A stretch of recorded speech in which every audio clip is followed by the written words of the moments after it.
ਸਤਿ ਸ਼੍ਰੀ ਅਕਾਲ। ਤੁਸੀਂ ਜੁੜੇ ਹੋਏ ਹੋ ਪੰਜਾਬੀ ਰੇਡੀਓ USA ਦੇ ਨਾਲ ਤੇ ਮੈਂ ਹਾਂ ਪ੍ਰਵੀਨ ਸ਼ਰਮਾ ਲੈ ਕੇ ਹਾਜ਼ਰ ਹਾਂ ਪ੍ਰੋਗਰਾਮ ਖਬਰ ਤੇ ਨਜ਼ਰ। ਖਬਰ ਤੇ ਨਜ਼ਰ ਪ੍ਰੋਗਰਾਮ ਦੇ ਵਿੱਚ ਕਈ ਅਹਿਮ ਤੇ ਕਈ ਖਾਸ ਖਬਰਾਂ ਨੂੰ ਲੈ ਕੇ ਚਰਚਾ ਕਰਨ ਦੇ ਲਈ ਜੁੜ ਚੁੱਕੇ ਨੇ ਪੰਜਾਬ ਤੋਂ ਸੀਨੀਅਰ ਪੱਤਰਕਾਰ, ਉੱਘੇ ਲੇਖਕ ਅਤੇ ਸਰਗਰਮ ਸਮਾਜਿਕ ਕਾਰਕੁਨ ਦੀਪਕ ਸ਼ਰਮਾ ਚਨਾਰਥਲ ਜੀ।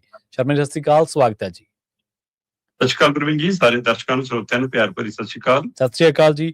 ਪ੍ਰੋਗਰਾਮ ਦੇ ਵਿੱਚ ਅੱਗੇ ਵਧਣ ਤੋਂ ਪਹਿਲਾਂ ਧੰਨਵਾਦ ਕਰਦੇ ਚਲੀਏ ਸਪਾਂਸਰਸ ਦਾ, ਜਿਹੜੇ ਜ਼ਰੀਆ ਬਣਦੇ ਨੇ ਇਹਨਾਂ ਪ੍ਰੋਗਰਾਮਾਂ ਨੂੰ ਤੁਹਾਡੇ ਤੱਕ ਪਹੁੰਚਾਉਣ ਦੇ ਲਈ। ਖਾਲਸਾ ਇੰਸ਼ੋਰੈਂਸ ਏਜੰਸੀ ਵਾਲੇ, ਜਿਨ੍ਹਾਂ ਤੋਂ ਤੁਸੀਂ ਹਰ ਤਰੀਕੇ ਦੀ ਇੰਸ਼ੋਰੈਂਸ ਲੈ ਸਕਦੇ ਹੋ। ਇੰਸ਼ੋਰੈਂਸ ਬਾਰੇ ਪਤਾ ਕਰਨ ਦੇ ਲਈ ਇਹਨਾਂ ਦਾ ਨੰਬਰ ਹੈ 408-272-2500। ਇਹ 1992 ਤੋਂ ਲਗਾਤਾਰ ਇੰਸ਼ੋਰੈਂਸ ਬਿਜ਼ਨਸ ਦੇ ਵਿੱਚ ਸ਼ਾਨਦਾਰ ਸੇਵਾਵਾਂ ਦੇ ਰਹੇ ਨੇ ਤੇ ਅਮਰੀਕਾ ਭਰ ਦੇ ਵਿੱਚ ਇੰਸ਼ੋਰੈਂਸ ਕਰਦੇ ਨੇ। ਓਬਾਮਾ ਕੇਅਰ, ਮੈਡੀਕੇਅਰ ਜਾਂ ਫਿਰ ਕਵਰਡ ਕੈਲੀਫੋਰਨੀਆ ਬਾਬਤ ਪਾਲਿਸੀ ਕਰਵਾਉਣ ਦੇ ਲਈ, ਸਲਾਹ ਲੈਣ ਦੇ ਲਈ ਅੱਜ ਹੀ ਕਾਲ ਕਰੋ 408-272-2500 ਤੇ।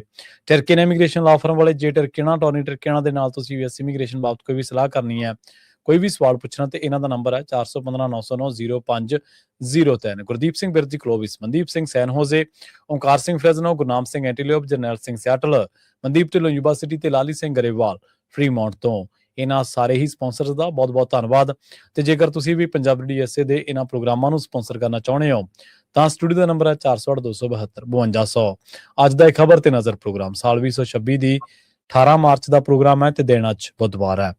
ਖਬਰਾਂ ਦੇ ਵੱਲ ਆਈਏ ਸ਼ਰਮਾ ਜੀ, ਸ਼ੁਰੂਆਤ ਕਰੀਏ ਆਪਾਂ ਪੰਜਾਬ ਦੇ ਨਾਲ ਜੁੜੀ ਖਬਰ ਤੋਂ, ਪੰਜਾਬ ਦੇ ਪਾਣੀ ਦੇ ਨਾਲ ਜੁੜੀ ਇੱਕ ਅਹਿਮ ਖਬਰ ਤੋਂ।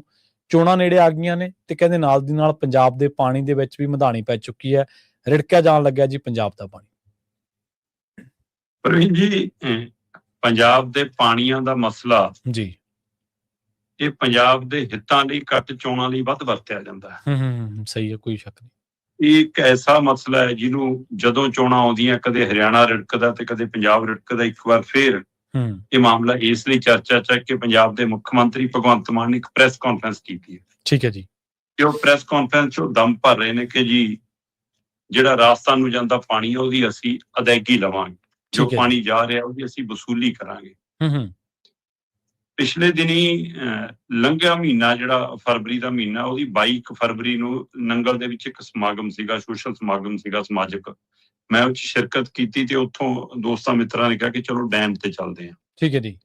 ਜਦੋਂ ਗੋਬਿੰਦ ਸਾਗਰ ਝੀਲ ਦੇ ਕਿਨਾਰੇ ਗਏ ਤੇ ਉਹ ਨੀਲਾ ਪਾਣੀ ਦੇਖ ਕੇ ਉਹਦੇ ਕਿਨਾਰੇ ਬੈਠਿਆ ਮੇਰੇ ਮਨ 'ਚ ਨਾ ਦੋ ਲਾਈਨਾਂ ਜਨਮੀਆਂ ਤੇ ਮੈਂ ਉਹ ਫੇਸਬੁੱਕ ਤੇ ਵੀ ਸਾਂਝੀਆਂ ਕੀਤੀਆਂ ਸੀਗੀਆਂ 28 ਫਰਵਰੀ ਨੂੰ। ਜੀ ਜੀ।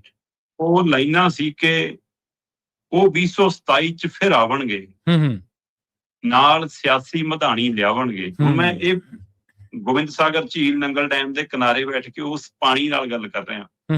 ਉਹ 2027 ਚ ਫਿਰ ਆਵਣਗੇ, ਨਾਲ ਸਿਆਸੀ ਮਧਾਣੀ ਲਿਆਵਣਗੇ, ਤੈਨੂੰ ਰਿੜਕਣਗੇ ਤੇ ਸਿੰਘਾਸਣ ਚਾਵਣਗੇ। ਸਹੀ ਗੱਲ, ਦੇਖ ਲਓ। ਉਹ 2027 ਚ ਫਿਰ ਆਵਣਗੇ, ਨਾਲ ਸਿਆਸੀ ਮਧਾਣੀ ਲਿਆਵਣਗੇ, ਤੈਨੂੰ ਰਿੜਕਣਗੇ ਤੇ ਸਿੰਘਾਸਣ ਚਾਵਣਗੇ। ਦਹੀਂ ਰਿੜਕਿਆ ਨਿਕਲੇ ਮੱਖਣ, ਤੈਨੂੰ ਰਿੜਕਿਆ ਨਿਕਲਦੀ ਬੋਟ। ਜਿਸ ਹੱਥ ਦਿੱਤੀ ਪੰਜਾਬ ਦੀ ਡੋਰ, ਉਸੇ ਚ ਕਿਉਂ ਨਿਕਲਦੀ ਖੋਟ, ਉਸੇ ਚ ਕਿਉਂ ਨਿਕਲਦੀ ਖੋਟ। ਵਾਹ ਵਾਹ, ਕੀ ਬਾਤ।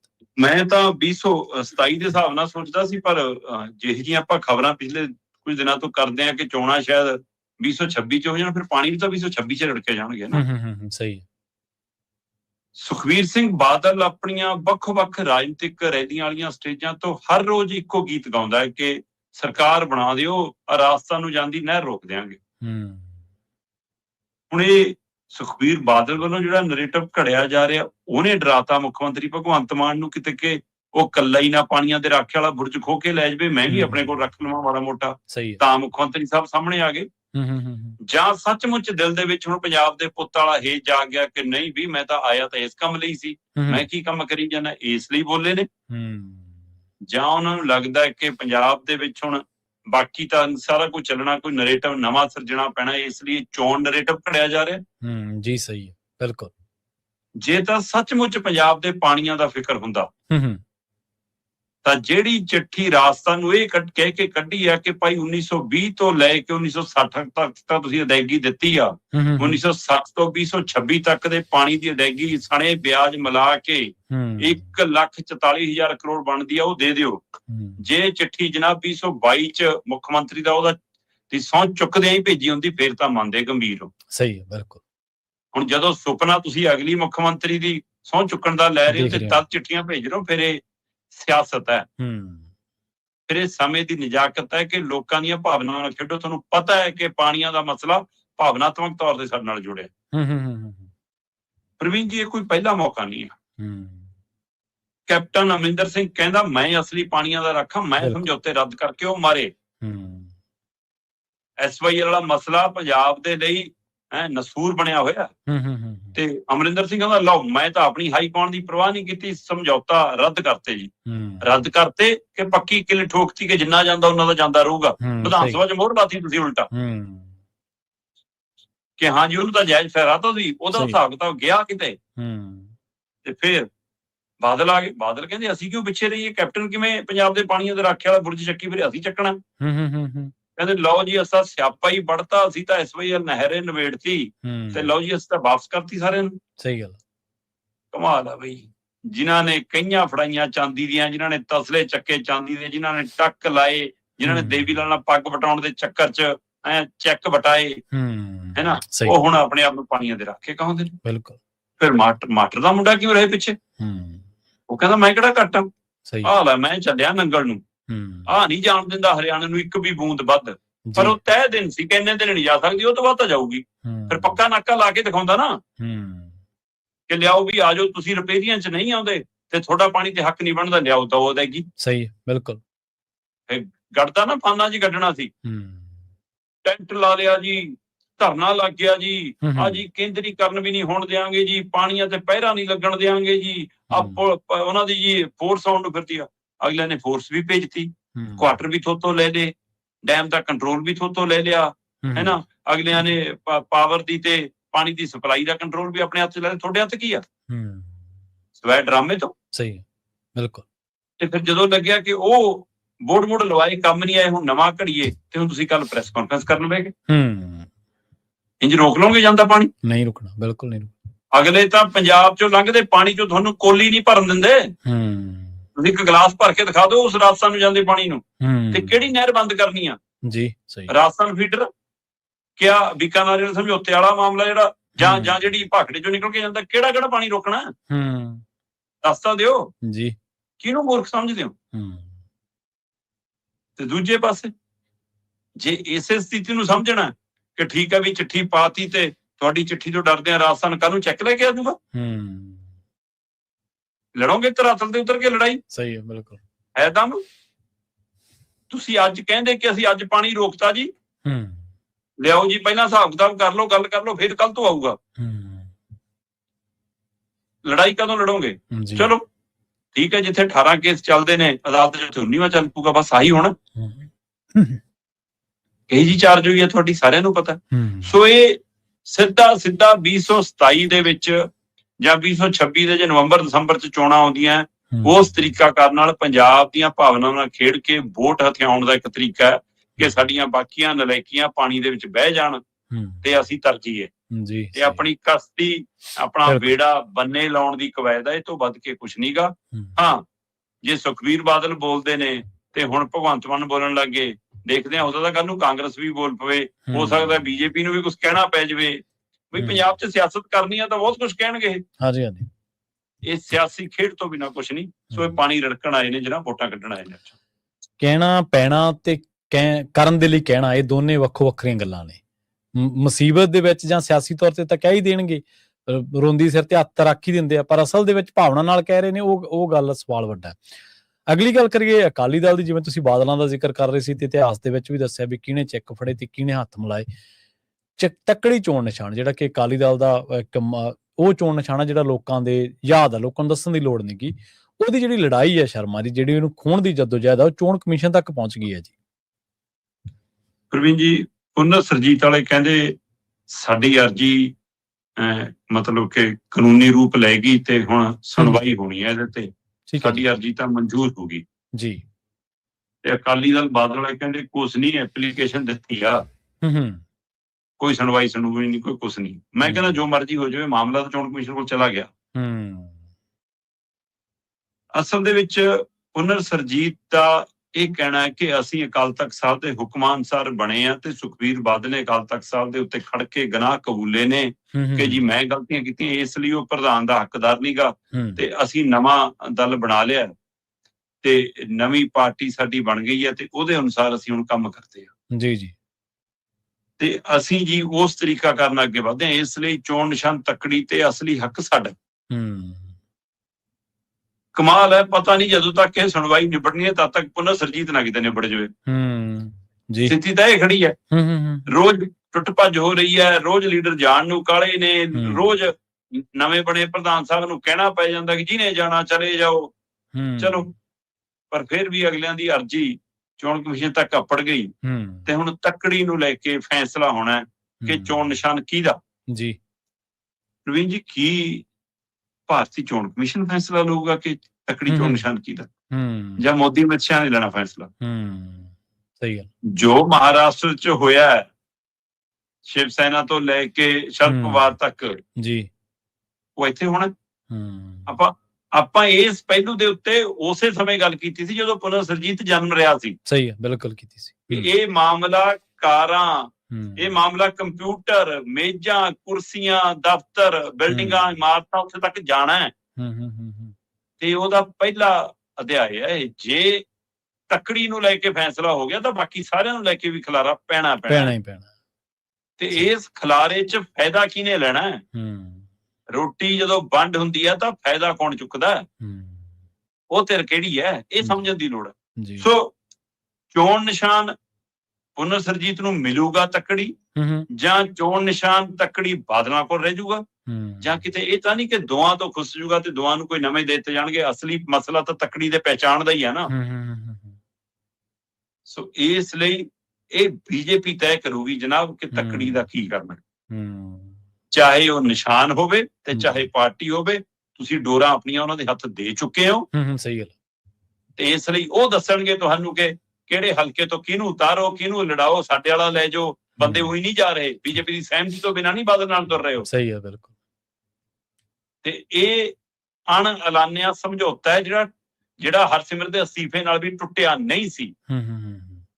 ਤੇ ਉਹ ਊਂਠ ਦੇ ਬੁੱਲ ਵਾਂਗ ਤੁਹਾਨੂੰ ਲਟਕਾਈ ਤੁਰੀ ਆਉਂਦੇ ਨੇ, ਤੁਸੀਂ ਉਹਨਾਂ ਦੇ ਅਨੁਸਾਰ ਤੁਰੀ ਜਾਂਦੇ ਹੋ। ਅਮਿਤ ਸ਼ਾਹ ਦੀ ਰੈਲੀ ਤੇ ਸੁਖਬੀਰ ਦੀਆਂ ਰੈਲੀਆਂ, ਕਿਸੇ 'ਚ ਵੀ ਇੱਕ ਦੂਜੇ ਦੇ ਖਿਲਾਫ ਉਹੇ ਜਿਹਾ ਨਿਸ਼ਾਨਾ ਬਿੰਨ ਕੇ ਗੱਲ ਨਹੀਂ ਹੋ ਰਹੀ। ਇਹਦੇ ਅਰਥ ਸਮਝਣ ਦੀ ਲੋੜ ਹੈ।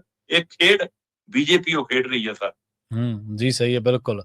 ਥਿਊਰੀਆਂ ਨੂੰ ਜਨਮ ਤਾਂ ਆਪ ਦਿੰਦੇ ਨੇ ਜੀ। ਜਿਵੇਂ ਤੁਸੀਂ ਕਿਹਾ, ਬਿਆਨਾਂ ਦੇ ਵਿੱਚ ਜਾਂ ਰੈਲੀਆਂ ਦੇ ਵਿੱਚ ਕੋਈ ਭਾਜਪਾ ਵਿਰੋਧੀ ਜਾਂ ਕੇਂਦਰੀਕਰਨ ਦੇ ਏਜੰਡੇ ਤੇ ਕੋਈ ਗੱਲ ਕਰਦੇ ਨੇ ਸੁਖਬੀਰ ਬਾਦਲ। ਕਹਿਣ ਨੂੰ ਅਕਾਲੀ ਦਲ, ਪਰ ਅਸਲ ਦੇ ਵਿੱਚ ਅਕਾਲੀ ਦਲ ਤੇ ਅਕਾਲੀ ਦਲ ਬਾਦਲ ਦੇ ਵਿੱਚ ਬਹੁਤ ਫਰਕ ਹੈ। ਇਹ ਲੋਕਾਂ ਨੂੰ ਸਮਝ ਆ ਚੁੱਕਿਆ ਮੇਰੇ ਹਿਸਾਬ ਦੇ ਨਾਲ। ਹੁਣ ਅਗਲੀ ਗੱਲ ਕਰ ਲਈਏ ਪੰਜਾਬ ਸਰਕਾਰ ਦੀ। ਵੀ ਸ਼ਰਮਾ ਜੀ ਕਹਿੰਦੇ ਕਰਜ਼ਈ ਕਿਸਾਨਾਂ ਦੀ ਹੁਣ ਜ਼ਮੀਨ ਨਿਲਾਮ ਕਰਨ ਚੱਲੀ ਹੈ। ਇੱਕ ਪਾਸੇ ਆਪਾਂ ਖਬਰ ਸਾਂਝੀ ਕਰਕੇ ਹਟੇ ਹਾਂ ਵੀ ਇਹ ਪੰਜਾਬ ਦੇ ਪਾਣੀਆਂ ਦੇ ਰਾਖੇ ਨੇ, ਤੇ ਦੂਜੇ ਪਾਸੇ ਜ਼ਮੀਨਾਂ ਨਿਲਾਮ ਕਰੀ ਜਾਂਦੇ ਨੇ ਜੀ।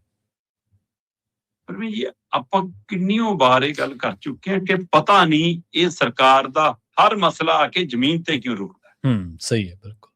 ਲਗਾਤਾਰ ਜ਼ਮੀਨਾਂ ਵੇਚਣ ਦੀ ਕਵਾਇਦ, ਲਗਾਤਾਰ ਮਤਲਬ ਲੈਂਡ ਪੂਲਿੰਗ, ਬਠਿੰਡੇ ਦਾ ਥਰਮਲ ਪਲਾਂਟ, ਪਟਿਆਲੇ ਦਾ ਪੁਰਾਣਾ ਬੱਸ ਅੱਡਾ, ਮੋਹਾਲੀ ਦੀ ਉਹ ਸਬਜ਼ੀ ਮੰਡੀ ਜਿਹੜੀ ਹੈ ਨਾ, ਬਣੀ ਵੀ ਤੇ ਅਜੇ ਚੱਲੀ ਵੀ ਨਹੀਂ ਸੀ। ਫਿਰ ਉਹ ਬਦੂੰਗਰ ਪਿੰਡ ਦੇ ਲਾਗੇ ਤੋਂ ਲੈ ਕੇ ਲੁਧਿਆਣੇ ਤੱਕ ਪਾਵਰਕੌਮ ਦੀਆਂ ਜ਼ਮੀਨਾਂ ਹੈ ਨਾ, ਫਿਰ ਪਿੰਡਾਂ ਦੀਆਂ ਸ਼ਾਮਲਾਤਾਂ, ਰੈਸਟ ਹਾਊਸ, ਗੈਸਟ ਹਾਊਸ, ਪਤਾ ਨਹੀਂ ਕੀ ਕੁਛ। ਹਰ ਹਿੱਲਾ ਇਸੇ ਸਕੀਮ 'ਚ ਰਹਿੰਦੇ ਨੇ ਕਿ ਜ਼ਮੀਨ ਆਵੇ ਤੇ ਵੇਚੀ। ਅਸਲ ਤੇ ਸਭ ਨੂੰ ਪਤਾ ਹੈ ਕਿ ਪੰਜਾਬ 'ਚ ਜੇ ਕਿਸੇ ਨੇ 25 ਗਜ, 50 ਗਜ, 100 ਗਜ ਵੀ ਥਾਂ ਇੱਧਰ ਉੱਧਰ ਕਰਨੀ ਤਾਂ ਉਹ 'ਚ ਵੀ ਬਲੈਕ ਮਨੀ ਹੁੰਦੀ ਹੈ। ਸਹੀ ਗੱਲ। ਕਿ ਰਜਿਸਟਰੀ ਕਿੰਨੇ ਦੀ ਹੋ ਰਹੀ ਹੈ ਤੇ ਸੌਦਾ ਕਿੰਨੇ 'ਚ ਪਟ ਰਿਹਾ, ਸਭ ਨੂੰ ਪਤਾ। ਸਹੀ ਹੈ, ਬਿਲਕੁਲ। ਤੇ ਫਿਰ ਇਹ ਤਾਂ ਜੀ ਕਿੱਲਿਆਂ ਦੇ ਹਿਸਾਬ ਨਾਲ, ਏਕੜਾਂ ਦੇ ਹਿਸਾਬ ਨਾਲ ਜ਼ਮੀਨਾਂ ਦਾ ਮਾਮਲਾ। ਤੇ ਫਿਰ ਇਹਦੇ ਵਿੱਚ ਬਲੈਕ ਮਨੀ ਦਾ ਕਿੱਡਾ ਖੇਡ ਹੋਊਗਾ, ਇਹ ਤਾਂ ਅੰਦਾਜ਼ਾ ਲਾ ਲਓ। ਇਸ ਲਈ ਵਾਰ-ਵਾਰ ਇਸ ਖੇਡ 'ਚ ਉਤਰਦੇ ਨੇ। ਸਹੀ ਹੈ। ਤੁਸੀਂ ਤਾਂ ਬੁਲਾਉਨੇ ਹੋ ਨਿਵੇਸ਼ ਸੰਮੇਲਨ ਤੇ ਹੱਥ ਮਿਲਾ ਰਹੇ ਹੁੰਦੇ ਉੱਥੇ ਲੈਂਡ ਮਾਫੀ ਵਾਲਿਆਂ ਨਾਲ। ਤੇ ਫਿਰ ਇਹ ਕੀ ਹੈ, ਕਿਹੜੇ ਨਿਵੇਸ਼ ਸੰਮੇਲਨ ਨੇ? ਸੋ ਇਸ ਲਈ ਇਸ ਪਹਿਲੂ ਦੇ ਉੱਤੇ ਹੁਣ ਜਿਹੜੇ ਪਹਿਲੂ ਤੇ ਉਂਗਲ ਧਰ ਰਹੇ ਨੇ ਉਹ ਕਹਿੰਦੇ ਵੀ ਅਸੀਂ ਕਰਜ਼ਈ ਕਿਸਾਨਾਂ ਦੀ ਨਿਸ਼ਾਨਦੇਹੀ ਕੀਤੀ ਆ। ਠੀਕ ਹੈ ਜੀ। ਤੇ ਇਹਨਾਂ 'ਚ ਜਿਹੜੇ 20 ਏਕੜ ਜਾਂ 20 ਏਕੜ ਤੋਂ ਵੱਧ ਵਾਲੇ ਕਰਜ਼ਾ ਨਹੀਂ ਮੋੜ ਰਹੇ, ਉਹਨਾਂ ਦੀਆਂ ਜ਼ਮੀਨਾਂ ਨਿਲਾਮ ਕਰਾਂਗੇ। ਪਹਿਲੀ ਨਜ਼ਰ ਇਹ ਲੱਗਦਾ ਕਿ ਠੀਕ ਆ ਵੀ ਬੜੇ ਧਨਾੜ ਕਿਸਾਨਾਂ ਨੂੰ ਹੱਥ ਪਾ ਰਹੇ ਨੇ, ਕਿ ਚੰਗੀ ਗੱਲ ਆ। ਬਿਲਕੁਲ ਇਹ ਸੋਚਣ ਦੀ ਤਾਂ ਲੋੜ ਹੈ। ਜੇ 20 ਏਕੜ ਤੋਂ ਉੱਪਰ ਵਾਲੇ ਕਿਸਾਨ ਦੇ ਸਿਰ ਤੇ ਵੀ 13 ਲੱਖ ਰੁਪਏ ਦਾ ਕਰਜ਼ਾ ਹੈ, ਮਤਲਬ ਐਵਰੇਜ ਹੈ 20 ਏਕੜ ਤੋਂ ਉੱਪਰ ਜਿੰਨੇ ਪੰਜਾਬ 'ਚ ਕਿਸਾਨ ਨੇ ਕਰਜ਼ੇ ਲੈਣ ਵਾਲੇ, ਉਹਨਾਂ ਦੀ ਐਵਰੇਜ 13,19,000 ਰੁਪਇਆ ਬਣਦੀ ਆ। ਮਤਲਬ 20 ਏਕੜ ਵਾਲਾ ਜੇ 13 ਲੱਖ ਦਾ ਕਰਜ਼ਾ ਵੀ ਨਹੀਂ ਲਾਹ ਪਾ ਰਿਹਾ ਜੀ, ਫਿਰ ਜਾਂ ਤਾਂ ਉਹਦੀ ਜ਼ਮੀਨ ਨਹੀਂ ਉਪਜਾਊ ਜਾਂ ਉਹਦੀ ਨੀਅਤ ਨਹੀਂ ਉਪਜਾਊ। ਇਹ ਤਾਂ ਨਹੀਂ ਹੋ ਸਕਦਾ ਕਿ ਹਾਂ ਮਤਲਬ ਕਿ ਇਹ ਕਰਜ਼ਾ ਤਾਰਨ ਦੀ ਕਵਾਇਦ ਤਾਂ ਹੋਵੇ ਨਾ। ਜੀ, ਜੀ, ਸਹੀ ਹੈ। ਹੈ ਵੀ ਮਤਲਬ ਕਿ ਸਹਿਕਾਰੀ ਬੈਂਕਾਂ ਦਾ ਹੀ ਹੈ ਸਾਰਾ ਹਿਸਾਬ ਕਿਤਾਬ ਜਿਹਦਾ ਦੇ ਰਹੇ ਇਹ ਵੀ ਨਹੀਂਗਾ ਕਿ ਉਹ ਵਿਆਜ ਦਰ ਵਿਆਜ ਵਾਲਾ ਕੋਈ ਹੈ ਨਾ ਸੇਠ ਵਾਲਾ ਆੜਤੀ ਵਾਲਾ ਕੰਮ ਹੈ ਕੋਈ। ਸੋ ਇਸ ਲਈ ਹੁਣ ਸੂਚੀ ਦਾ ਜਾਰੀ ਕਰ ਰਹੇ ਹੋ ਤੁਸੀਂ ਕਿ 2.5 ਏਕੜ ਵਾਲੇ ਦੇ ਸਿਰ ਤੇ 4 ਲੱਖ ਦਾ ਕਰਜ਼ਾ ਐਵਰੇਜ ਜੀ ਹੈ, 2.5 ਤੋਂ 5 ਏਕੜ ਵਾਲੇ ਦੇ ਸਿਰ ਤੇ 5,29,000 ਦਾ ਕਰਜ਼ਾ ਹੈ, 5 ਏਕੜ ਤੋਂ ਲੈ ਕੇ 10 ਏਕੜ ਦੇ ਉੱਤੇ 7,42,000 ਔਸਤਨ ਕਰਜ਼ਾ ਹੈ, 10 ਤੋਂ 15 ਏਕੜ ਵਾਲੇ ਦੇ ਉੱਤੇ 10,22,000 ਐਵਰੇਜ ਕਰਜ਼ਾ ਹੈ, 15 ਏਕੜ ਤੋਂ 20 ਏਕੜ ਵਾਲੇ ਤੱਕ ਦੇ 10,27,000 ਤੱਕ 37,000 ਦਾ ਕਰਜ਼ਾ ਹੈ, 20 ਏਕੜ ਤੋਂ ਉੱਪਰ ਵਾਲੇ ਦੇ ਸਿਰ ਤੇ 13,19,000 ਦਾ ਕਰਜ਼ਾ। ਇਹ ਹੈ ਭਈ। ਪਰ ਕਹਿੰਦੇ ਅਸੀਂ ਨਿਸ਼ਾਨਦੇਹੀ ਕਰ ਲਈ 109 ਕਿਸਾਨਾਂ ਦੀ ਸ਼ਨਾਖਤ ਹੋਈ ਹੈ ਜਿਹੜੇ 20 ਏਕੜ ਤੋਂ ਉੱਪਰ ਨੇ, ਅਸੀਂ ਵਸੂਲੀ ਉਹਨਾਂ ਤੋਂ ਕਰਨੀ, ਉਹਨਾਂ ਦੀ ਜ਼ਮੀਨਾਂ ਨਿਲਾਮ ਕਰਾਂਗੇ। ਮੈਨੂੰ ਲੱਗਦਾ ਹੈ ਕਿ ਇਹ ਕੈਟਾਗਰੀ ਵਾਈਜ਼ ਕਰਕੇ ਫਿਰ ਸਾਰਿਆਂ ਤੇ ਆਉਣਗੇ। ਜੀ, ਤੁਸੀਂ ਤਾਂ ਕਰਜ਼ੇ ਮਾਫ ਕਰਨੀਆਂ ਸਕੀਮਾਂ ਲੈ ਕੇ ਆਏ ਸੀ ਤੇ ਜ਼ਮੀਨਾਂ ਨਿਲਾਮ ਕਰਨ ਵਾਲੇ ਸੌਦੇ ਕਿੱਥੋਂ ਆ ਗਏ? ਸਹੀ ਗੱਲ, ਬਿਲਕੁਲ ਜੀ। ਜੀ, ਸਵਾਲ ਬਹੁਤ ਗੰਭੀਰ ਹੈ, ਇਹਦੇ ਬਹੁਤ ਗਹਿਰੇ ਅਰਥ ਨੇ। ਇਹ ਠੀਕ ਹੈ, ਬੜੇ ਕਿਸਾਨਾਂ ਦੀ ਨਿਸ਼ਾਨਦੇਹੀ ਬਿਜਲੀ ਵਾਲੇ ਮਾਫ ਤੋਂ ਲੈ ਕੇ ਇਸ ਪਹਿਲੂਆਂ ਤੱਕ ਤੇ ਵੀ ਹੋਣੀ ਚਾਹੀਦੀ ਆ, ਹੈਨਾ। ਪਰ 5 ਏਕੜ ਵਾਲੇ ਕਿਸਾਨਾਂ ਦਾ ਕੀ ਬਣੂਗਾ ਉਹਨਾਂ ਬਾਰੇ ਪੁੱਛ ਲਓ, 5 ਏਕੜ ਤੱਕ ਵਾਲਿਆਂ ਦਾ, ਛੋਟਿਆਂ ਦਾ ਕੀ ਬਣ ਰਿਹਾ ਉਹਨਾਂ ਦਾ ਹੀ ਪੁੱਛ ਲਓ। ਤੁਸੀਂ ਕਿਸਾਨੀ ਮਸਲਿਆਂ ਦੇ ਉੱਤੇ ਤਾਂ ਕਦੇ ਇੰਨੀ ਗੰਭੀਰ ਰਿਪੋਰਟਾਂ ਜਾਰੀ ਨਹੀਂ ਕੀਤੀਆਂ। ਨਾ ਕਦੇ ਵੀ ਨਹੀਂ। ਕਦੇ ਐਮਐਸਪੀ ਨੂੰ ਲੈ ਕੇ ਤਾਂ ਇਹੋ ਜਿਹਾ ਅੰਕੜਾ ਲਿਆਂਦਾ ਨਹੀਂ ਸਾਹਮਣੇ। ਤੁਸੀਂ ਤਾਂ ਕਹਿੰਦੇ ਸੀ ਕਿ ਸਾਡੀ ਸਰਕਾਰ ਆਉਣ ਤੇ ਅਸੀਂ ਦੇ ਦੇਂਗੇ, ਹੁਣ ਕਹਿੰਦੇ ਕੇਂਦਰ ਦੀ ਜ਼ਿੰਮੇਵਾਰੀ ਹੈ। ਫਿਰ ਕੇਂਦਰ ਨੂੰ ਘੇਰਨਾ ਕਿਹਨੇ ਜ਼ਿੰਮੇਵਾਰੀ ਤਾਂ ਤੁਹਾਡੀ ਆ ਨਾ ਤੁਹਾਨੂੰ ਚੁਣਿਆ ਤਾਂ ਹੈ। ਸੋ ਇਸ ਲਈ ਸਾਰਾ ਖੇਡ ਸੌਦੇਬਾਜ਼ੀ ਦਾ, ਚੋਣਾਂ ਦੇ ਲਈ ਫੰਡ ਇਕੱਠਾ ਕਰਨ ਦਾ। ਜੀ ਬਿਲਕੁਲ। ਨਾਲੇ ਜਿਵੇਂ ਤੁਸੀਂ ਸ਼ਰਮਾ ਜੀ ਜ਼ਿਕਰ ਕਰ ਰਹੇ ਸੀ ਨਾ, ਜਦੋਂ ਤੁਸੀਂ ਆਪਣੇ ਲੈਂਡ ਪੂਲਿੰਗ ਦਾ ਜਾਂ ਪਾਵਰਕੌਮ ਦੀਆਂ, ਜਾਂ ਇੱਕ ਦਿਨ ਆਪਾਂ ਖਬਰ ਵੀ ਸਾਂਝੀ ਕੀਤੀ ਸੀ, ਉਹ ਖਬਰ ਲੋਕਾਂ ਨੇ ਬਹੁਤ ਜ਼ਿਆਦਾ ਸ਼ੇਅਰ ਕੀਤੀ, ਮੋਹਾਲੀ ਤੋਂ ਲੈ ਕੇ ਬਠਿੰਡਾ ਤੱਕ ਦੀਆਂ ਜ਼ਮੀਨਾਂ ਨਿਲਾਮ ਕਰਨ ਲੱਗੀ ਹੈ ਸਰਕਾਰ, ਉਹਦਾ ਟਾਈਟਲ ਇਹ ਸੀਗਾ। ਅਸਲ ਦੇ ਵਿੱਚ ਮੇਰੇ ਹਿਸਾਬ ਨਾਲ ਹੁਣ ਸਰਕਾਰ ਇਹ ਕਰ ਰਹੀ ਹੈ ਵੀ ਜਿਹੜੀ ਲੈਂਡ ਪੂਲਿੰਗ ਸੀ ਜਾਂ ਹੋਰ ਉਹਨਾਂ ਦੇ ਪਾਵਰਕੌਮ ਵਾਲੇ ਮੁਲਾਜ਼ਮ ਵੀ ਅਦਾਲਤ ਦੇ ਵਿੱਚ ਚਲੇ ਗਏ। ਸਰਕਾਰ ਨੂੰ ਆਇਆ ਵੀ ਕੜੀਆਂ ਤੋੜ ਕੇ ਕਰ ਲਓ, ਜੇ ਸਮੂਹ ਨੂੰ ਪੈਂਦੇ ਆ ਤਾਂ ਉਹ ਸਾਡਾ ਮੂੰਹ ਭਰਨ ਦਿੰਦੇ, ਸਾਨੂੰ ਵਾਪਸ ਮੋੜ ਦਿੰਦੇ ਆ, ਕਿਉਂ ਨਾ ਇਹ ਕੰਮ ਕੜੀਆਂ ਨਾਲ ਹੀ ਤੋੜ ਕੇ ਪਹਿਲਾਂ 20 ਵਾਲੇ ਤੋਂ ਸ਼ੁਰੂ ਕਰ ਲਓ, ਫਿਰ 15 ਵਾਲੇ ਤੇ ਆ ਜਾਓ, 10 ਵਾਲੇ ਤੇ ਆ ਜਾਓ। ਤੇ ਇੱਕ ਅੰਕੜਾ ਪੈਰਲਾਲ ਗਰਗ ਜੀ ਦੇ ਰਹੇ ਸੀ, ਖਬਰ ਲੰਬੀ ਵੀ ਹੋ ਜਾਣੀ ਥੋੜੀ ਜੀ, ਉਹ ਕਹਿੰਦੇ 17 ਕਰੋੜ ਰੁਪਇਆ ਬਣਨਾ ਤੇ ਸੈਂਕੜੇ ਕਰੋੜਾਂ ਰੁਪਇਆ ਮਸ਼ਹੂਰੀਆਂ ਤੇ ਖਰਚਣ ਵਾਲੀ ਸਰਕਾਰ 17 ਕਰੋੜ ਪਿੱਛੇ ਆਪਦੇ ਕਿਸਾਨਾਂ ਦੀਆਂ ਜ਼ਮੀਨਾਂ ਨਿਲਾਮ ਕਰਨ ਲੱਗੀ ਹੈ। ਕਿੰਨਾ ਹੋਛਾ ਪਾਣਾ ਸ਼ਰਮਾ ਜੀ? ਨਹੀਂ 17 ਕਰੋੜ ਤਾਂ ਕਾਗਜ਼ੀ ਹੈ ਨਾ। ਹਾਂ, ਜਿਹੜਾ ਦੂਜਾ ਹੋਣਾ ਉਹਦਾ, ਜਿਹੜਾ ਦੂਜਾ ਹੋਣਾ, ਬਿਲਕੁਲ ਜੀ। ਅਗਲੀ ਗੱਲ ਕਰ ਲਈਏ, ਭਾਰਤ ਸਰਕਾਰ ਦੀ ਕਸੂਤੀ ਫਸੀ ਪਈ ਹੈ। ਈਰਾਨ ਨੂੰ ਭਾਰਤ ਨੇ ਦਵਾਈਆਂ ਦੀ ਪਹਿਲੀ ਖੇਪ ਭੇਜ ਹੀ ਦਿੱਤੀ ਹੈ ਜੀ। ਪ੍ਰਵੀਨ ਜੀ, ਇਸ ਮੌਕੇ ਆਪਾਂ ਜਦੋਂ ਇਹ ਅੱਜ 20 ਦਿਨ ਪਹਿਲਾਂ ਅੱਜ ਤੋਂ ਇਹ ਲੜਾਈ ਸ਼ੁਰੂ ਹੋਈ ਸੀ, ਇਜ਼ਰਾਈਲ ਨੇ ਅਮਰੀਕਾ ਨਾਲ ਮਿਲ ਕੇ ਜਿਵੇਂ ਈਰਾਨ ਤੇ ਹਮਲੇ ਕੀਤੇ, ਉਸ ਦਿਨ ਆਪਾਂ ਖਾਸਾ ਪ੍ਰਗਟਾ ਰਹੇ ਸੀ ਕਿ ਕਿਤੇ ਤੀਜੇ ਵਿਸ਼ਵ ਯੁੱਧ ਵੱਲ ਤਾਂ ਨਹੀਂ ਵੱਧ ਰਹੀ ਪ੍ਰਕਿਰਿਆ। ਜੀ। ਅੱਜ 20 ਦਿਨਾਂ ਬਾਅਦ ਵੀ ਉਹ ਖਾਸਾ ਉੱਥੇ ਦਾ ਉੱਥੇ ਹੀ ਖੜਾ ਹੈ। ਜਿਉਂਦਾ ਤੇ ਸਹੀ ਕਾਰਨ ਹੁਣ ਪਤਾ ਲੱਗ ਰਿਹਾ ਕਿ ਅਮਰੀਕਾ ਔਰ ਇਜ਼ਰਾਈਲ ਨੇ ਤੇਲ ਭੰਡਾਰਾਂ ਤੇ ਗੈਸ ਭੰਡਾਰਾਂ ਤੇ ਈਰਾਨ ਦੇ ਉਹਨਾਂ ਪੁਆਇੰਟਾਂ ਦੇ ਉੱਤੇ ਲਗਾਤਾਰ ਤਕੜੇ ਤਾਬੜਤੋੜ ਹਮਲੇ ਕੀਤੇ ਆ। ਉਧਰੋਂ ਵੀ ਮਿਜ਼ਾਈਲਾਂ ਦਾਗੀਆਂ ਜਾ ਰਹੀਆਂ, ਉਹ ਵੀ ਪੂਰਾ ਡਟ ਕੇ ਖੜਾ। ਇਹ ਪ੍ਰਕਿਰਿਆ ਜਾਰੀ ਹੈ। ਇਹਦੇ ਵਿਚਾਲੇ ਹੀ ਰੂਸ ਯੂਕਰੇਨ ਦੀ ਜੰਗ ਖਤਮ ਨਹੀਂ ਹੋਈ ਹੈ। ਸਹੀ ਹੈ, ਬਿਲਕੁਲ। ਭਾਰਤ ਲਈ ਫਿਕਰਮੰਦੀ ਇਸ ਗੱਲ ਦੀ ਹੈ ਕਿ ਸਾਡਾ ਗਵਾਂਢੀ ਮੁਲਕ ਇੱਕ ਨਵੀਂ ਲੜਾਈ 'ਚ ਫਸਦਾ ਜਾ ਰਿਹਾ, ਅਫਗਾਨਿਸਤਾਨ ਤੇ ਪਾਕਿਸਤਾਨ ਵਾਲਾ ਮਾਮਲਾ। ਤੇ ਵੈਸੇ ਤਾਂ ਮਿਸ਼ਨ ਸੰਦੂਰ ਸਾਡਾ ਵੀ ਹੋਲਡ ਤੇ ਹੀ ਹੈ। ਇਹ ਜਿਹੜੀ ਸਥਿਤੀ ਹੈ, ਇਹ ਸਥਿਤੀ 'ਚ ਵੈਨੇਜ਼ੁਏਲਾ ਤੋਂ ਲੈ ਕੇ ਈਰਾਨ ਤੋਂ ਹੁੰਦਿਆਂ ਹੋਇਆਂ ਹੁਣ ਅਮਰੀਕਾ ਕਹਿੰਦਾ ਮੈਂ ਤਾਂ ਕਿਊਬਾ ਤੇ ਵੀ ਹਮਲੇ ਕਰੂੰ। ਜੀ ਸਹੀ ਹੈ, ਬਿਲਕੁਲ। ਮੈਂ ਤਾਂ ਕਿਊਬਾ ਨੂੰ ਵੀ ਕੰਟਰੋਲ ਕਰੂੰ, ਮੈਂ ਤਾਂ ਉਹਨੂੰ ਵੀ ਆਪਣੇ ਕਬਜ਼ੇ 'ਚ ਲੈਣਾ। ਸੋ ਇਹ ਸਾਰਾ ਵਰਤਾਰਾ ਜਿਹੜਾ ਹੈ ਇਹ ਫਿਕਰ ਪੈਦਾ ਕਰ ਰਿਹਾ ਜੀ। ਤੇ ਉਹ ਮੁਲਕ ਜਿਨ੍ਹਾਂ ਨੇ ਡਟ ਕੇ ਟਰੰਪ ਨੂੰ ਇਨਕਾਰ ਕਰਤਾ ਕਿ ਤੇਰੇ ਇਹ ਆਪਣੇ ਲਈ ਪੰਗੇ ਨੇ, ਨਾਟੋ ਮੁਲਕ ਕਹਿੰਦੇ ਵੀ ਅਸੀਂ ਨਹੀਂ ਇਹਦੇ ਵਿੱਚ ਆਉਂਦੇ, ਜਾਂ ਤਾਂ ਤੇਰੇ ਤੇ ਹਮਲਾ ਹੋ ਜਾਂਦਾ ਫਿਰ ਤਾਂ ਅਸੀਂ ਕਹਿੰਦੇ, ਜਦੋਂ ਹਮਲਾ ਹੀ ਤੂੰ ਕੀਤਾ ਫਿਰ ਤੇਰੇ ਨਾਲ ਧੱਕਾ ਕਾਹਦਾ? ਜੀ ਸਹੀ ਹੈ, ਫਿਰ ਅਸੀਂ ਨਹੀਂ ਨਾਲ ਆਉਂਦੇ। ਉਸ ਮਾਮਲੇ 'ਚ ਖਦਸ਼ਾ ਉਹਨਾਂ ਨੂੰ ਵੀ ਪੈ ਗਿਆ ਕਿ ਕਿਤੇ ਕੱਲ ਨੂੰ ਸਾਡੇ ਨਾਲ, ਕਿਉਂਕਿ ਉਹਨਾਂ ਨੂੰ ਵੀ ਔਖਾ ਭਰਾ ਤਾਂ ਹੋਣ ਲੱਗਿਆ, ਮੈਂ ਪਾਲੇ, ਮੈਂ ਖਲਾਏ, ਮੈਂ ਚਲਾਏ, ਹੈ ਨਾ ਜੀ, ਹੁਣ ਮੇਰਾ ਸਾਥ ਨਹੀਂ ਦਿੰਦੇ। ਇਸ ਲਈ ਨਵਾਂ ਪੰਗਾ ਇੱਥੇ ਵੀ ਖੜਾ ਕਿ ਕਿਤੇ ਉੱਧਰ ਨੂੰ ਨਾ ਗੱਲ ਤੁਰ ਪਵੇ। ਜੀ। ਹੁਣ ਸਾਡੇ ਵਾਲਿਆਂ ਨੇ 2-3 ਕੰਮ ਕੀਤੇ ਆ ਜੀ। ਪਹਿਲਾਂ ਤਾਂ ਮਤਲਬ ਕਿ ਇਹੀ ਵੱਡੀ ਗੱਲ ਆ ਕਿ ਬਈ ਸਾਡੇ ਬੇੜੇ ਉੱਥੋਂ ਨਿਕਲ ਕੇ ਆ ਰਹੇ ਆ। ਭਾਰਤ ਦਾ ਚੌਥਾ ਬੇੜਾ ਮਤਲਬ ਕਿ ਭਾਰਤ 'ਚ ਦਾਖਲ ਹੋ ਗਿਆ ਗੈਸ ਤੇਲ ਵਾਲਾ, ਤੇ ਉਹਦੇ ਨਾਲ ਚਾਹੇ ਬੇਸ਼ੱਕ ਸਾਰਾ ਕੁਝ ਨਾਰਮਲ ਨਹੀਂ ਹੋਣ ਲੱਗਿਆ, ਪਰ ਫਿਰ ਵੀ ਮਤਲਬ ਇਹ ਤਾਂ ਹੈ ਨਾ ਕਿ ਹਾਂ ਕੁਝ ਮਤਲਬ ਥੋੜਾ ਜਿਹਾ ਰਾਹਤ ਮਹਿਸੂਸ ਹੁੰਦੀ ਹੈ, ਇਹਦੇ ਨਾਲ ਹੌਸਲਾ ਜਿਹਾ ਬਣਦਾ ਕਿ ਲੈ ਵੀ ਆ ਰਿਹਾ ਕੁਝ। ਤੇ ਪਹਿਲੀ ਵਾਰ ਭਾਰਤ ਸਰਕਾਰ ਨੇ ਗੱਲ ਮੰਨੀ ਵੀ, ਨਰਿੰਦਰ ਮੋਦੀ ਔਰ ਹਰਦੀਪ ਪੁਰੀ ਹੋਰਾਂ ਨੇ ਮੀਟਿੰਗ ਤੋਂ ਬਾਅਦ ਕਿ ਹਾਂ ਕਿੱਲਤ ਹੈਗੀ ਆ ਗੈਸ ਦੀ। ਤੇ ਜਦੋਂ ਤੁਸੀਂ ਇਹ ਗੱਲ ਮੰਨ ਲੈਂਦੇ ਹੋ ਕਿ ਸਾਡੇ ਲਈ ਇਹ ਮਸਲਾ ਹੈ, ਸਮੱਸਿਆ, ਫਿਰ ਉਹਦੇ ਨਜਿੱਠਣ ਦੇ ਲਈ ਤੁਸੀਂ ਖੁੱਲ੍ਹ ਕੇ ਖੇਡ ਸਕਦੇ ਹੋ। ਜਦੋਂ ਤੱਕ ਤੁਸੀਂ ਮੰਨੇ ਨਹੀਂ ਤੁਸੀਂ ਉਹਦੇ ਲਈ ਕੋਈ ਤਹੱਦਦ ਕਰ ਹੀ ਨਹੀਂ ਸਕਦੇ। ਜੀ ਜੀ ਸਹੀ ਹੈ। ਹੁਣ ਤੁਸੀਂ ਜਨਤਕ ਤੌਰ ਤੇ ਉਹਦੇ ਲਈ ਕੋਈ ਨਾ ਕੋਈ ਹੀਲੇ ਵਸੀਲੇ ਕਰ ਸਕਦੇ ਹੋ। ਸੋ ਇੱਕ ਤਾਂ ਇਹ ਕਬੂਲ ਕਰਨ ਤੋਂ ਵੀ ਟਰੰਪ ਨੂੰ ਚਿੜ ਹੋਈ ਹੋਣੀ ਕਿ ਇਹ ਗੱਲ ਕਿਉਂ ਮੰਨੀ ਗਈ ਜੀ, ਕਿਉਂ ਸਾਹਮਣੇ ਲਿਆਂਦੀ ਗਈ। ਦੂਜਾ, ਭਾਰਤ ਦੇ ਵਿੱਚ ਜਿਹੜਾ ਈਰਾਨ ਦਾ ਮਤਲਬ ਦੂਤ ਹੈ, ਉਸ ਨਾਲ ਰਾਜਦੂਤ ਨਾਲ ਗੱਲਬਾਤ ਵੀ ਹੁੰਦੀ ਹੈ, ਭਾਰਤ ਸਰਕਾਰ ਦਾ ਮੁਲਾਕਾਤਾਂ ਦਾ ਦੌਰ ਵੀ ਖੁੱਲਿਆ, ਉਹਦੇ ਵਿੱਚੋਂ ਅਫਸੋਸ ਪ੍ਰਗਟਾਉਣ ਵਾਲੀ ਪ੍ਰਕਿਰਿਆ ਵੀ ਆਈ, ਤੇ ਹੁਣ ਪਹਿਲੀ ਖੇਪ ਦਵਾਈਆਂ ਦੀ ਈਰਾਨ ਨੂੰ ਭੇਜੀ ਗਈ ਹੈ। ਇਹ ਵੱਖਰੀ ਗੱਲ ਹੈ ਕਿ ਈਰਾਨ ਦੇ ਭਾਰਤੀ ਰਾਜਦੂਤ ਨੇ ਇਹਦੇ ਲਈ ਭਾਰਤੀਆਂ ਦਾ ਧੰਨਵਾਦ ਕੀਤਾ। ਸਹੀ ਗੱਲ, ਬਿਲਕੁਲ ਜੀ। ਤੋ ਇਹ ਵੀ ਇੱਕ ਸਮਝਣ ਦੀ ਲੋੜ ਹੈ, ਪਰ ਤਾਂ ਵੀ ਉਹਦੇ ਬਾਵਜੂਦ ਕੀ ਇਹ ਵੀ ਹੋ ਸਕਦਾ ਕਿ ਹੁਣ ਟਰੰਪ ਦਾ ਨਵਾਂ ਨਜ਼ਲਾ ਭਾਰਤ ਤੇ ਫੇਰ ਕੇ ਕੋਈ ਨਵਾਂ ਟੈਰਿਫ ਹਮਲਾ ਆ ਜਾਵੇ, ਕੁਛ ਆ ਜਾਵੇ, ਜਾਂ ਇਹ ਵੀ ਪੁੱਛ ਕੇ ਭੇਜੀਆਂ ਨੇ ਦਵਾਈਆਂ, ਹੁਣ ਇਹ ਮੋਦੀ ਜੀ ਜਾਣਦੇ ਨੇ। ਸੋ ਭਾਰਤ ਵੱਲੋਂ ਦੇਖੋ ਇਹ ਸੁਖਾਵਾਂ ਪਲ ਹੈ, ਜੇ ਉਹ ਸਾਡੇ ਬੇੜੇ ਉਧਰੋਂ ਨਿਕਲ ਕੇ ਆ ਰਹੇ ਨੇ ਤਾਂ ਉਹਨਾਂ ਦੀ ਇਜਾਜ਼ਤ ਤੋਂ ਬਿਨਾਂ, ਉਹਨਾਂ ਦੀ ਸਹਿਮਤੀ ਤੋਂ ਬਿਨਾਂ, ਉਹਨਾਂ ਦੀ ਇੱਛਾ ਤੋਂ ਬਿਨਾਂ ਨਹੀਂ ਆ ਰਹੇ।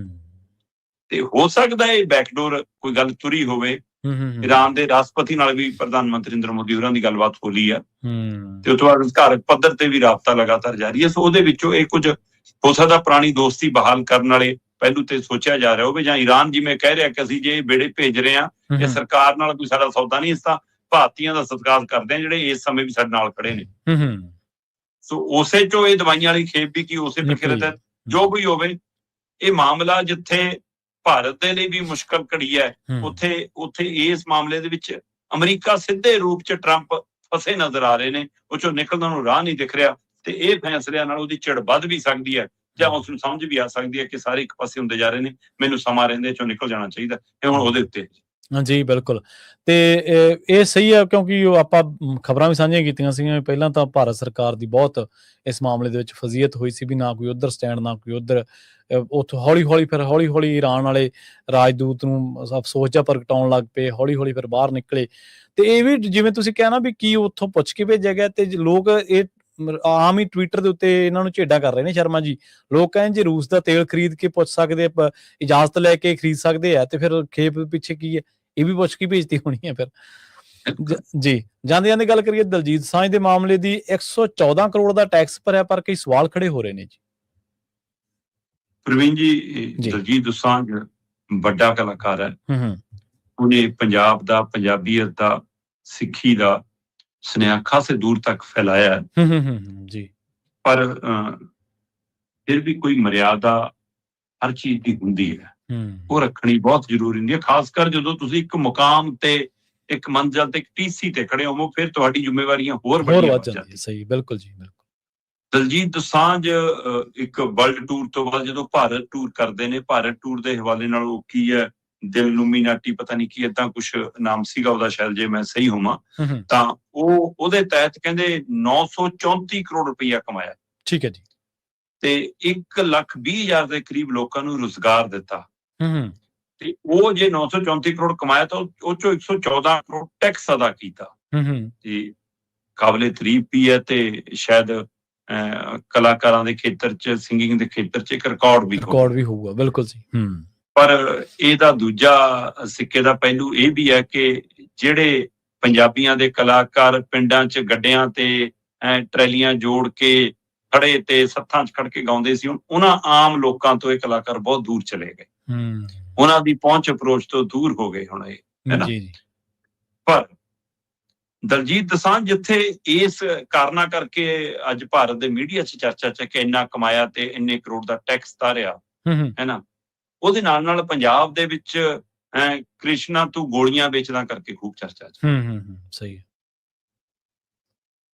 ਦਲਜੀਤ ਦੋਸਾਂਝ ਦੀ ਇੱਕ ਚੰਗੀ ਆਦਤ ਹੈ ਕਿ ਉਹ ਜਿਹੜੇ ਸੋਸ਼ਲ ਮੀਡੀਆ ਤੇ ਕੁਝ ਐਕਟਿਵ ਕਲਾਕਾਰ ਨੇ ਪਰ ਉਹਨਾਂ ਨੂੰ ਵੱਡਾ ਪਲੇਟਫਾਰਮ ਨਹੀਂ ਮਿਲ ਪਾਉਂਦਾ, ਉਹਨਾਂ ਨੂੰ ਲੱਭ ਕੇ ਆਪਣੇ ਫਿਲਮਾਂ 'ਚ, ਆਪਣੇ ਗੀਤਾਂ 'ਚ, ਆਪਣੀ ਵੀਡੀਓਗ੍ਰਾਫੀਆਂ 'ਚ ਥਾਂ ਦੇ ਦਿੰਦੇ ਨੇ। ਇਹ ਚੰਗੀ ਗੱਲ ਹੈ, ਹੌਸਲਾ ਵੱਧ ਜਾਂਦਾ, ਕਲਾਕਾਰ ਦਾ ਮੁੱਲ ਪੈ ਜਾਂਦਾ, ਉਹਦੀ ਰੋਜੀ ਰੋਟੀ ਤੁਰ ਪੈਂਦੀ ਹੈ, ਹੋਰ ਲੋਕਾਂ ਦੇ ਨੋਟਿਸ 'ਚ ਆ ਜਾਂਦਾ। ਪਰ ਇਸ ਚੱਕਰ 'ਚ ਕੀ ਇਹ ਗਲਤੀ ਕਰ ਗਏ ਇਸ ਵਾਰ ਕਿ ਇੱਕ ਦੋ ਪਰਿਵਾਰਾਂ ਦੀ, ਦੋ ਟੱਬਰਾਂ ਦੀ ਜਾਂ ਦੋ ਹੇਠਲੇ ਪੱਧਰ ਦੇ ਮਾੜੇ ਧੰਦੇ 'ਚ ਸ਼ਾਮਲ ਲੋਕਾਂ ਦੀ ਲੜਾਈ ਵਾਲਾ ਪਹਿਲੂ ਚੱਕ ਕੇ ਤੁਸੀਂ ਉਹਦਾ ਇੱਕ ਕਲਿੱਪ ਉਸੇ ਰੂਪ 'ਚ ਆਪਣੇ 'ਚ ਸ਼ਾਮਲ ਕਰ ਲਿਆ। ਕ੍ਰਿਸ਼ਨਾ ਤੂੰ ਗੋਲੀਆਂ ਵੇਚਦਾ, ਮੈਨੂੰ ਪਤਾ ਕ੍ਰਿਸ਼ਨਾ ਤੂੰ ਗੋਲੀਆਂ ਵੇਚਦਾ। ਇਹ ਮਾਮਲਾ ਕੱਲਾ ਕ੍ਰਿਸ਼ਨਾ ਦੀ ਗੋਲੀਆਂ ਵੇਚਣ ਤੱਕ ਤਾਂ ਹੈ ਨਹੀਂ ਸੀ। ਸਹੀ ਹੈ, ਬਿਲਕੁਲ। ਉਹ ਤੋਂ ਅੱਗੇ ਜੋ ਬਕਵਾਸ ਕਰਦੀ ਹੈ ਕਿ ਉਹ ਆਪ ਹੀ ਦੱਸਦੀ ਹੈ ਕਿ ਮੈਂ ਤਾਂ ਧੰਦੇ ਵਾਲੀ ਜਨਾਨੀ ਆ। ਸਹੀ ਹੈ। ਤੇ ਉਹ ਆਪ ਇਹ ਵੀ ਦੱਸਦੀ ਹੈ ਕਿ ਮੈਂ ਨਾਬਾਲਗ ਬੱਚੀਆਂ ਦਾ ਸ਼ੋਸ਼ਣ ਕੀਤਾ ਤੇ ਕਰਾਇਆ। ਤੇ ਇਹ ਨਹੀਂ ਸੁਣਿਆ ਦਲਜੀਤ ਦੋਸਾਂਝ ਨੇ। ਮੈਂ ਕਹਿੰਦਾ ਹੋ ਸਕਦਾ ਹੈ ਕਿ ਇਹ ਸਾਰਾ ਫੈਸਲਾ ਟੀਮ ਦੇ ਪੱਧਰ ਤੇ ਹੁੰਦਾ ਹੋਵੇ, ਤਾਂ ਉਹੀ ਕਲਿੱਪੇ ਸੁਣਾਇਆ ਗਿਆ ਹੋਵੇ। ਸਹੀ ਹੈ, ਬਿਲਕੁਲ ਜੀ। ਪਰ ਜੇ ਹੁਣ ਇਹ ਮਾਮਲਾ ਸਾਹਮਣੇ ਆ ਗਿਆ ਤਾਂ ਹੁਣ ਕਬੂਲ ਕਰਕੇ ਉਸ ਨੂੰ ਦਰੁਸਤ ਕਰਕੇ ਹਟਾਉਣ ਦੀ ਜ਼ਿੰਮੇਵਾਰੀ ਕਿਹਦੀ ਹੈ? ਇਹ ਤਾਂ ਬਈ ਧੰਨਵਾਦ ਹੈ ਸਾਡੀ ਪੰਜਾਬ ਦੀ ਮਹਿਲਾ ਕਮਿਸ਼ਨ ਦਾ, ਚੰਗਾ ਕੰਮ ਕੀਤਾ ਉਹਨਾਂ ਨੇ, ਜਿਹਨੇ ਵਿਚਾਰੀ ਨੇ ਆਹ ਵੀਡੀਓ ਤਾਂ ਸੁਣ ਲਈ। ਹੁਣ ਭਗਵੰਤ ਮਾਨ ਵਾਲੀ ਤਾਂ ਸੁਣਨੀ ਹੋਈ। ਉਹ ਤਾਂ ਉਹ ਸ਼ਾਇਦ ਹੋ ਸਕਦਾ ਉਸ ਵਾਰ ਨੈਟ ਨੁੱਟ ਬੰਦ ਹੋ ਗਿਆ ਹੋਵੇ ਅਗਲੀ ਦਾ, ਜਾਂ ਦੇਖਣੋਂ ਬੰਦ ਹੋ ਗਿਆ ਹੋਵੇ ਉਸ ਸਮੇਂ। ਉਹ ਵੀਡੀਓ ਤਾਂ ਨਹੀਂ ਸੁਣੀ ਜਿਹੜੀਆਂ ਉਹਨੇ ਧੀਆਂ ਭੈਣਾਂ ਬਾਰੇ ਜੋ ਕੁਝ ਕਿਹਾ ਮੁੱਖ ਮੰਤਰੀ ਨੇ। ਚਲਾ ਸੁਣ ਗਈ, ਇੰਨਾ ਵੀ ਸ਼ੁਕਰ ਹੈ, ਕਿਹਾ ਤਾਂ ਸੁਣ ਗਈ। ਹੁਣ ਇਸ ਮਸਲੇ ਤੇ ਨੋਟਸ ਕੱਢਿਆ ਕੀ ਇਹ ਨੋਟਸ ਬੀਬੀ ਤੱਕ ਹੀ ਸੀਮਿਤ ਰਹੂਗਾ ਜਾਂ ਜਿਹੜੇ ਮਾਈਕ ਠੂਸ ਕੇ ਬੀਬੀ ਨੂੰ ਮਸ਼ਹੂਰ ਕਰ ਰਹੀ ਸੀ ਉਹਨਾਂ ਤੱਕ ਵੀ ਜਾਊਗਾ, ਜਾਂ ਇਹ ਵੱਡੇ ਕਲਾਕਾਰਾਂ ਨੂੰ ਵੀ ਪੁੱਛਿਆ ਜਾਊਗਾ ਕਿ ਤੁਹਾਡਾ ਕਿਹੜਾ ਪੈਮਾਨਾ ਇਹ ਚੁਣਨ ਲੱਗਿਆ? ਤੁਸੀਂ ਉਹ ਬਾਕੀ ਚੀਜ਼ਾਂ ਤੁਸੀਂ ਇਹ ਗੱਲ ਸਮਝਿਓ ਨਹੀਂ ਕਿ ਉਹ ਲਾਈਨ ਜਿਹੜੀ ਚੁਣ ਰਿਹਾ ਉਹਦੇ ਨਾਲ ਬਾਕੀ ਸਾਰਾ ਕੁਝ ਵੀ ਨਾਲੇ ਇਹ ਵਿਵਾਦ ਨਾਲੇ ਤੁਰ ਪੈਣਾ। ਸਹੀ। ਇਸ ਲਈ ਜ਼ਿੰਮੇਵਾਰੀਆਂ ਨੂੰ ਸਮਝਣਾ, ਆਪਣੇ ਹੋਂਦ ਨੂੰ, ਆਪਣੇ ਰੁਤਬੇ ਨੂੰ ਪਹਿਚਾਨਣਾ ਤੇ ਸਮਾਜ ਨੂੰ ਅਸੀਂ ਦੇ ਕੇ ਕੀ ਜਾਣਾ, ਇਹ ਸਮਝਣਾ ਬਹੁਤ ਜ਼ਰੂਰੀ ਹੈ ਅੱਜ ਦੇ ਦੌਰ 'ਚ, ਚਾਹੇ ਉਹ ਮੀਡੀਆ, ਚਾਹੇ ਉਹ ਕਲਾਕਾਰ। ਬਿਲਕੁਲ, ਜਿਵੇਂ ਤੁਸੀਂ ਉਹ ਪਰਤਾਂ ਫਰੋਲ ਰਹੇ ਸੀ ਨਾ ਸ਼ਰਮਾ ਜੀ, ਵੀ ਉਹ ਬੀਬੀ ਦੇ ਬੋਲਣ ਦੇ ਨਾਲ ਉਹ ਪੁਰਾਣਾ ਮਾਮਲਾ ਵੀ ਬੱਚੀਆਂ ਵਾਲਾ ਜਿਹੜਾ ਉਹ ਸਾਹਮਣੇ ਆ ਗਿਆ, ਨਾਬਾਲਗ ਬੱਚੀਆਂ ਦਾ। ਇਸੇ ਤਰ੍ਹਾਂ ਨਾ ਤੁਸੀਂ ਤਾਂ ਚਲੋ ਸਾਰੀਆਂ ਖਬਰਾਂ ਦੇ ਨਾਲ ਵਾਹ ਵਾਸਤਾ ਰਹਿੰਦੇ ਹੋ। ਕੈਲੀਫੋਰਨੀਆ ਦਾ ਇੱਕ ਬਹੁਤ ਤਕੜਾ ਆਗੂ ਹੋਇਆ 1960-70 ਦੇ ਦਹਾਕੇ, ਸੀਜ਼ਰ ਚਾਵੇਜ਼। ਉਹਦੇ ਨਾਂ ਦੇ ਉੱਤੇ ਕਈ ਸਕੂਲ ਬਣੇ ਨੇ, ਕਈ ਥਾਵਾਂ ਬਣੀਆਂ ਨੇ, ਬਹੁਤ ਕੁਝ ਬਣਿਆ, ਬਹੁਤ ਤਕੜਾ ਆਗੂ ਸੀਗਾ। ਉਹਦੇ ਨਾਲ ਜੁੜੇ ਕੋਈ ਪੁਰਾਣੇ ਇਸ ਤਰ੍ਹਾਂ ਦੇ ਜਿਸਮਾਨੀ ਵਧੀਕੀ ਦੇ ਮਾਮਲੇ ਸਾਹਮਣੇ ਆਏ ਨੇ। ਲੋਕਾਂ ਨੇ ਉਸ ਬੰਦੇ ਨਾਲੋਂ ਆਪਣੇ ਆਪ ਨੂੰ ਤੋੜਨਾ ਸ਼ੁਰੂ ਕਰ ਲਿਆ, ਉਹਦਾ ਜਨਮ ਦਿਨ ਨਹੀਂ ਮਨਾਇਆ। ਕਹਿਣ ਤੋਂ ਭਾਵੇਂ ਕਿ ਜਦੋਂ ਇਸ ਤਰ੍ਹਾਂ ਦੀਆਂ ਅਨੈਤਿਕ ਕਾਰਵਾਈਆਂ, ਗੰਦੀਆਂ ਕਰਤੂਤਾਂ ਜਿਹੜੀਆਂ ਨੇ ਉਹ ਜੱਗ ਜ਼ਾਹਰ ਹੁੰਦੀਆਂ ਨੇ ਨਾ, ਫਿਰ ਉਹਦਾ ਜਿਹੜਾ ਦਾਇਰਾ ਉਹ ਛੋਟਾ ਨਹੀਂ ਹੁੰਦਾ, ਉਸ ਵਿਅਕਤੀ ਵਿਸ਼ੇਸ਼ ਤੱਕ ਨਹੀਂ ਹੁੰਦਾ, ਬਹੁਤ ਵੱਡਾ ਹੋ ਜਾਂਦਾ ਕਈ ਵਾਰੀ। ਸੋ ਜ਼ਿੰਮੇਵਾਰ ਹੋਣਾ ਚਾਹੀਦਾ। ਪ੍ਰਸਿੱਧ ਕਲਾਕਾਰ ਨੇ ਔਰ ਨੋ ਡਾਊਟ ਕਿ ਅੰਬੈਸਡਰ ਵੀ ਨੇ ਪੰਜਾਬੀਅਤ ਦੇ, ਪਰ ਫਿਰ ਵੀ ਜ਼ਿੰਮੇਵਾਰੀ ਨਾਲ ਕੰਮ ਕਰਨਾ ਚਾਹੀਦਾ। ਔਰ ਸਾਹਮਣੇ ਆਉਣ ਤੋਂ ਬਾਅਦ, ਮਾਮਲਾ ਸਾਹਮਣੇ ਆਉਣ ਤੋਂ ਬਾਅਦ ਤਾਂ ਘੱਟੋ ਘੱਟ ਗੁਰੇਜ਼ ਕਰ ਲੈਣਾ ਚਾਹੀਦਾ ਇਸ ਤਰ੍ਹਾਂ ਦੀ ਚੀਜ਼ ਤੋਂ। ਬਹੁਤ ਧੰਨਵਾਦ ਸ਼ਰਮਾ ਜੀ ਤੁਹਾਡਾ ਇਹਨਾਂ ਖਾਸ ਖਬਰਾਂ ਤੇ ਖਾਸ ਜਾਣਕਾਰੀਆਂ ਦੇ ਲਈ। ਜੀ ਪ੍ਰੋਗਰਾਮ ਖਬਰ ਤੇ ਨਜ਼ਰ ਨੂੰ ਆਪਾਂ ਇੱਥੇ ਸਮਾਪਤ ਕਰਾਂਗੇ। ਤੁਹਾਡਾ ਸਾਰਿਆਂ ਦਾ ਬਹੁਤ ਧੰਨਵਾਦ। ਸਤਿ ਸ਼੍ਰੀ ਅਕਾਲ। ਇਸੇ ਤਰ੍ਹਾਂ ਜੁੜੇ ਰਹੋ ਪੰਜਾਬੀ ਰੇਡੀਓ USA।